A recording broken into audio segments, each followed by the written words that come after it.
Hey everyone, Emily here and welcome to my kitchen. Today we're going to be trying another recipe that I found online, and this has been going viral on TikTok and on Instagram. It's Matthew McConaughey's tuna salad recipe. He was recently on a podcast and he was talking about how he puts together his weekly batch of tuna salad, and it is a very unique and kind of extensive list of ingredients. We're going to put all of this here into a batch of tuna salad, and I'm so curious to see how it comes out. So let's give this a try and see how it is. There is a lot that goes into this one, but of course it does start off with tuna. He did specify good tuna, so I tried to get some slightly better tuna than I usually get. I don't know exactly which brand he uses or what he might prefer, but I just got a nice good can of tuna here. I'm gonna drain that, and then I'll pop it right into my mixing bowl. I'm just using this brand here of solid white albacore. I'll break this up a little bit, and it definitely looks a little nicer than the tuna I usually buy, so off to a good start, I would say. Next thing I'm going to add in are some frozen peas. Now, there are absolutely no measurements provided in this podcast, so I'm just going to add in what looks like a decent amount. Hopefully this gives it a little time to thaw out as we prepare everything else. And he also specifies some fresh corn. I'm sure he just is cutting it off of the cob, but I'm going to use some frozen corn. Just add in a little bit of that.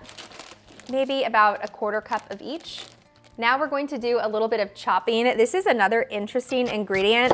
I'm going to use probably a little less than half of an apple, and I'm going to give this a nice chop up.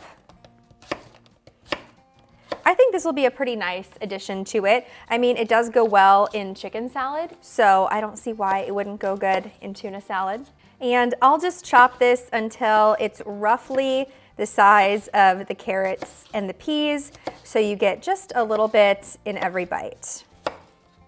And I think a little less than half an apple looks like a good amount. Next, I am going to chop up a pickle. This is my favorite brand of pickles, if you're wondering. These are so fresh and you can find them in the refrigerator section. I'm gonna use the hot pickles, and hopefully that adds in just a little bit of spice to this. He does also add in wasabi, and I'm just not a fan of the flavor of wasabi, so I'm going to omit that. I might throw in just one more of these little pickle spears. Last ingredient we need to chop is a little bit of red onion. I have a quarter of a red onion here, and I will just give that a nice little mince. This and the pickles kind of seem like the only typical ingredients for a tuna salad.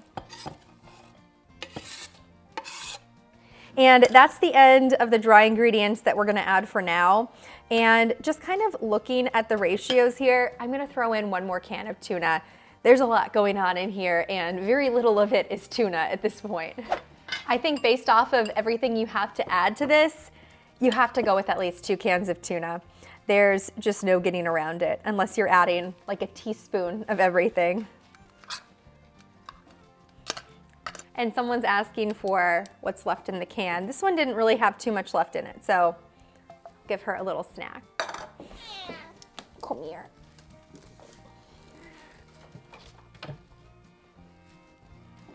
That's looking like a pretty good disbursement of everything.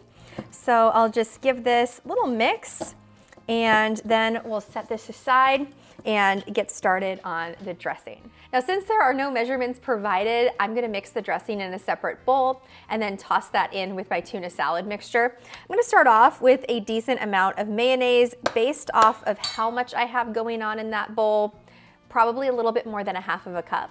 He says he adds a splash of vinegar. I'm just going to do a little bit of pickle juice, also a little bit of lemon juice, probably about a teaspoon, a little bit of Italian dressing, maybe a little bit more than that, And that's all.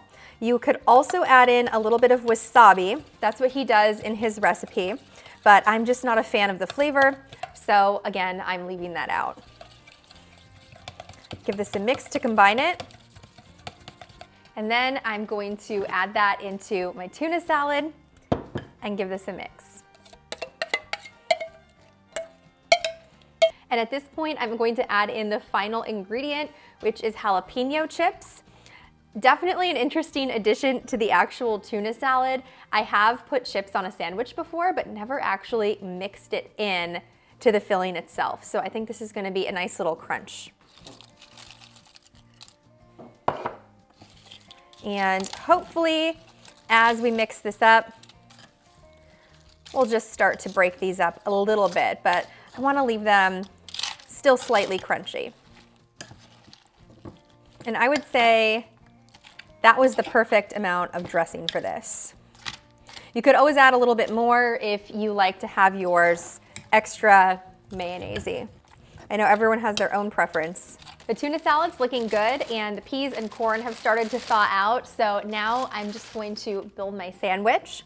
Get a couple slices of bread. Then I'll put on a good amount of this mixture. We have our sandwich all built. Here's a look at a little cross section here. And you can see all the ingredients. You got the tuna, the corn, the peas, little pieces of apple in there, and the pickles and red onion. This is looking fantastic.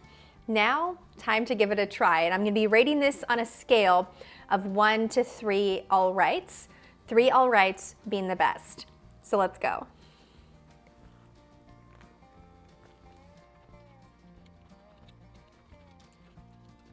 This is actually so good. I would definitely give it all 3 all rights. Very good sandwich. All right, all right, all right. There's a lot going on in here, but honestly, everything works really well together. It's a little bit tangy because you add in that extra vinegar or pickle juice and a little bit of that Italian dressing. And you still get all of that crunch from the apples and the jalapeno chips. That was a really good addition to this. I'm definitely going to be making this again, and I am definitely a fan. Thanks so much for watching. I hope you liked this video, and if you did, don't forget to hit subscribe and the bell icon so you can get notified every time I post. As always, you can find the full recipe to this down in the description box below, along with links to all my social media pages so you can follow along for more cooking content. Hope to see you back here next time.